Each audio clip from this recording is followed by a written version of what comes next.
नमस्कार, 100% समाचारमा स्वागत छ। म प्रतिमा। सुरु गरौं 100% समाचार। सरकारले गएको पौष 5 गते संवैधानिक निकायमा रिक्त रहेका सबै पदमा गरिएको थियो सिफारिस। संवैधानिक परिषद सम्बन्धी अध्यादेश जारी गरेर 6 सदस्यीय संवैधानिक परिषद बैठकमा 3 जना उपस्थित भएर 2 जनाले सिफारिस गर्न सक्ने प्रावधान। उक्त प्रावधान अनुसार संवैधानिक निकायमा रिक्त रहेका 45 भन्दा बढी निकायमा भएका छन् सिफारिस। संसदीय सुनवाई समितिमा सिफारिसमा परेका व्यक्तिहरूको सुनवाई नहुने देखिएपछि सरकारले अघि बढाएको थियो सिफारिस प्रक्रिया। संसदीय समितिमा 45 दिनसम्म सुनवाई नभए स्वतः नियुक्ति हुने प्रावधान। तर अध्यादेशबाट नियुक्ति भएकाहरूको बदरको माग गर्दै सर्वोच्चमा परेको छ रिट। सर्वोच्चमा विचाराधीन मुद्दा भएकाले अदालतले फैसला नगर्दासम्म आयोगमा नियुक्त भएकाहरूले काम गर्न नपाउने। संसदीय सुनवाई नभई नियुक्ति भएकालाई संविधानले नचिन्ने हुँदा नियुक्तिको कुनै अर्थ नभएको पनि कानूनविदहरूको भनाइ। पवित्र जलाशय, नदीघाट, दोभान तथा त्रिवेणीहरूमा स्नान, दान र पूजाआजा गरी माघे संक्रान्ति पर्व मनाइयो। बिहिबार संक्रान्तिलाई थारू, मगर, छन्त्याल लगायतका समुदायमा माघी पर्वको रूपमा हर्षोल्लासपूर्वक मनाइयो। सामान्यतः माघ 1 गतेदेखि सुरु हुने उत्तरायणलाई देवताको दिन र साउन 1 गतेदेखि सुरु हुने दक्षिणायनलाई रात मान्ने चलन। सूर्य उत्तरायण भएपछि पृथ्वीको उत्तरी गोलार्धमा दिन लामो र रात छोटो भई घट्दै जान्छ जाडो।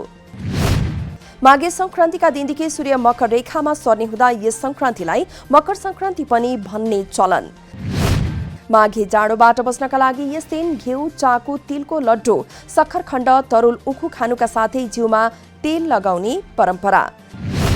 साथै दक्षिणायन सकिएको खुशियालीमा चामलमा मासको दाल, अदुवा, बिसार, नुन मिसाई घिउ खिचडी खाने प्रचलन। माघे संक्रान्तिलाई थारू समुदायमा नयाँ वर्षको आरम्भ मानी माघी पर्व मनाउने चलन। माघीका दिन परम्परा अनुसार बिहानै प्रकृति, पितृ र इष्टदेवको पूजाआजा गर्ने परम्परा। यस वर्ष पनि नुवाकोटका विभिन्न भेगमा गरियो गोरु जुधाई कार्यक्रम। यस वर्ष 4 स्थानमा मेलासहित 40 हल गोरु जुधाइएको तारुका माघे संक्रान्ति गोरु जुधाई संरक्षण संस्थाका अध्यक्ष सूर्यमान श्रेष्ठद्वारा जानकारी। विदुर नगरपालिका वडा नम्बर 10 बेत्रावतीमा 5 हल, शिवपुरी गाउँपालिकाको शेरा बगरमा 7 र पञ्चकन्या गाउँपालिकामा 6 हल गोरु जुधाइएको श्रेष्ठको भनाइ। मुलुकमा पूर्वाधार निर्माणले गति लिएको भौतिक पूर्वाधार तथा यातायात मन्त्री बसन्त कुमार निम्वाङको भनाइ। नेपाली राजनीतिक वृत्तमा नेकपाको विभाजनबारे बहस चलिरहेका बेला विकास निर्माण भने तीव्र गतिमा अगाडि बढेको निम्वाङको दावी। 5 थरको फिदिममा आयोजित एक कार्यक्रममा बोल्दै यस जिल्लामा 50 अर्ब बढी रकम विनियोजित भएको मन्त्री नेम्वाङद्वारा जानकारी। पार्टीको आन्तरिक विवाद बढिरहेका बेला विदेशी शक्तिको चलखेल शुरू भएको भन्दै मन्त्री नेम्वाङद्वारा चिन्ता व्यक्त। अफ्रिकी मुलुक कङ्गोमा तैनात नेपाली सेनाको इन्जिनियर टोलीले निर्माण गरेको छ द्वन्द्व पीडित सर्वसाधारणका लागि सुरक्षित आवास। कङ्गोमा तैनात नेपाली सेनाको इन्जिनियर गुल्मले 2077 साल जेठ 19 गतेदेखि अन्तर्राष्ट्रिय आप्रवासन संस्थाको सहयोगमा 7 हेक्टर जमिनमा स्थापना गरेको हो बाटो। त्यसैगरी सेनाद्वारा द्वन्द्वबाट प्रभावित करिब 20,000 स्थानीयलाई बुनियामा वासस्थान निर्माण। संयुक्त राष्ट्र संघको अनुरोधमा 10,000 द्वन्द्व विस्थापितहरूका लागि आवश्यक संरचना स्थापना गरेको नेपाली सेनाद्वारा जानकारी। नेपाली सेनाको कार्यालय संयुक्त राष्ट्रसँगै शान्ति सेनाका प्रमुखले गरेका छन् उच्च प्रशंसा। कमलपोखरी पुनर्निर्माणमा कृत्रिम संरचना तथा ढुङ्गा र कङ्क्रिटको प्रयोग भएको भन्दै स्थानीयको गुनासो।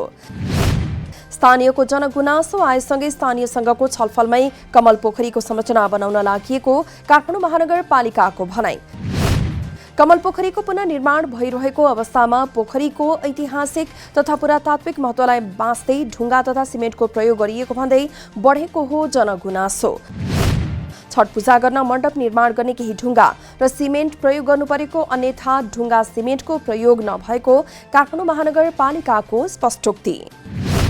करिब 7 करोडको लागतमा कमलपोखरी पुनर्निर्माण हुन लागेको भन्दै आगामी वैशाखसम्ममा सर्वसाधारणका लागि खुला गर्ने महानगरपालिकाको लक्ष्य। पछिल्लो 24 घण्टामा 403 जनामा कोरोना भाइरसको संक्रमण पुष्टि भएको स्वास्थ्य तथा जनसङ्ख्या मन्त्रालयद्वारा जानकारी। यससँगै कुल संक्रमित संख्या 2,66,546 पुगेको मन्त्रालयको तथ्याङ्क। पछिल्लो 24 घण्टामा 405 जना निको भएको मन्त्रालयद्वारा जानकारी। बिहिबारसम्म संक्रमण मुक्त हुनेको संख्या 2,60,177 पुगेको मन्त्रालयको तथ्याङ्क। पछिल्लो 24 घण्टामा थप 6 जना संक्रमितको ज्यान गएको मन्त्रालयद्वारा जानकारी। कोरोनाका कारण मृत्यु हुनेको संख्या 1,943 पुगेको मन्त्रालयको तथ्याङ्क। बिहिबारसम्म देशभर 4,426 जना सक्रिय संक्रमित आइसोलेसनमा र 231 जना क्वारेन्टिनमा रहेको मन्त्रालयद्वारा जानकारी। पछिल्लो 24 घण्टामा 5,032 जनाको पीसीआर परीक्षण भएसँगै 20,02,041 पुगेको स्वास्थ्य मन्त्रालयको तथ्याङ्क।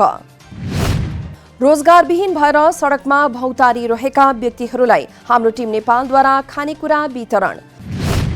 दर्जनौंको संख्यामा उपस्थित व्यक्तिहरूलाई माघीको अवसरमा सेलरोटी, चाकु, तरुल, खिचडी, घिउ लगायतको खानेकुरा वितरण।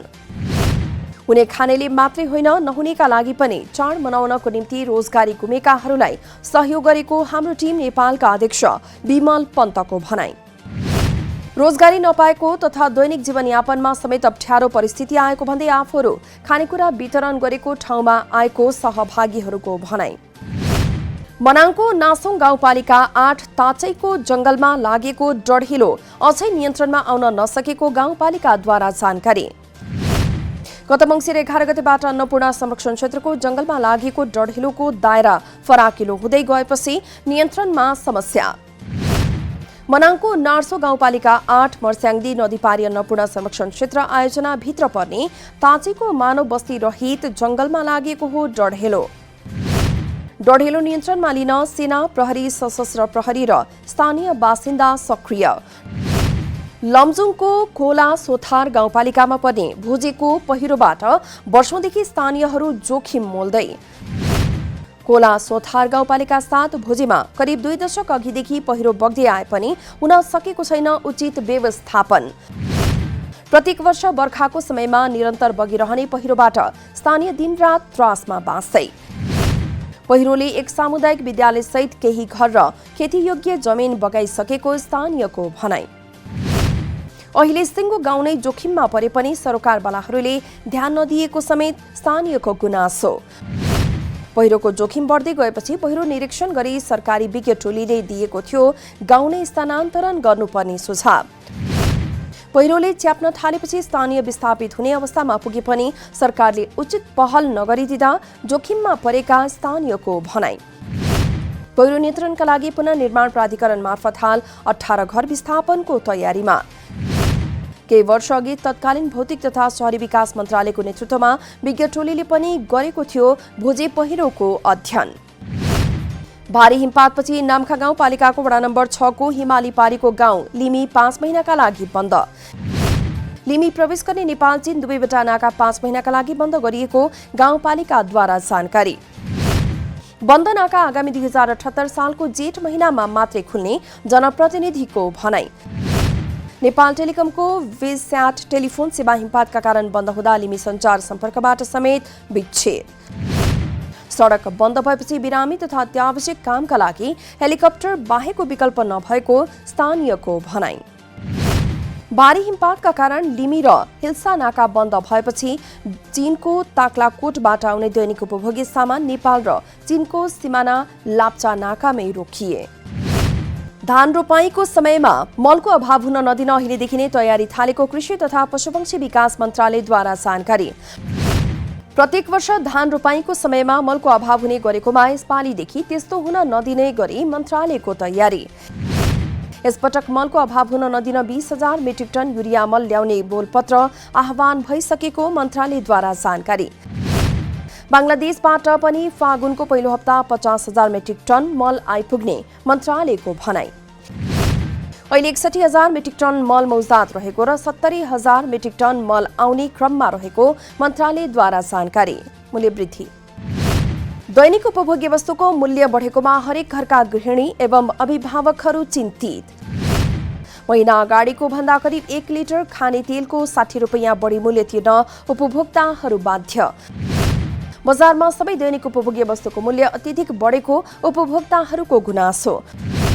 दैनिक उपभोग्य वस्तुको मूल्य बढेको भनेर आम नागरिकले चासो र चिन्ता देखाइरहेको बेला केन्द्रीय बैंकद्वारा त्यस्ता वस्तुको मूल्य घटेको तथ्याङ्क प्रकाशित। बुधबार प्रकाशित गरेको तथ्याङ्क अनुसार मङ्सिरमा वार्षिक बिन्दुगत मूल्य वृद्धि 2.93%मा झरेको केन्द्रीय बैंकद्वारा जानकारी। तर दैनिक उपभोग्य वस्तुको भाव केही महिना यता अचाकली बढेको उपभोक्ता कर्मीहरूको भनाई। राष्ट्र बैंकले निकालेको मूल्य वृद्धिको तथ्याङ्कले बजार भावलाई भने गिज्याइरहेको अधिकांशको बुझाइ। विश्व स्वास्थ्य संगठन WHO को वैज्ञानिक टोली पुग्यो कोभिड-19 को उद्गम स्थल चीनको वुहान प्रान्त। WHO का 10 जना वैज्ञानिक टोली कोभिड-19 भाइरसको उद्गम स्थल पुगेर सुरु गर्यो तथ्य संकलन कार्य। टोलीले वुहानका स्थानीयवासी, अस्पताल, उपचारमा संलग्न स्वास्थ्य कर्मी र सीफूड विक्रेतासँग समेत गरेको छ कुराकानी। 2019 मा पहिलो पटक चीनको वुहानमा देखिएको थियो कोभिड-19 को भाइरसको बिरामी। 2 हप्ताको क्वारेन्टिन बसाइपछि चीन सरकारको अनुमति अनुसार विज्ञ टोलीले गरिरहेको छ स्थलगत अनुसन्धान। दक्षिण कोरियाकै पूर्व राष्ट्रपति पार्क ग्युन-हाईलाई 20 वर्षको जेल सजाय। घुस तथा भ्रष्टाचार काण्डमा बिहिबार पार्कलाई सर्वोच्च अदालतले तोकेको हो जेल सजाय। साथै 18 बिलियन जरिवाना तिर्न सर्वोच्च अदालतको आदेश।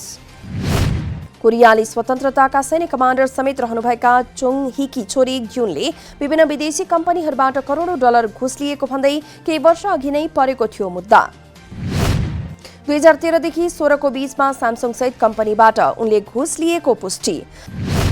दक्षिण कोरियामा भ्रष्टाचार अभियोगबाट पदमुक्त हुने पार्क पहिलो दक्षिण कोरियाली निर्वाचित राष्ट्रपति।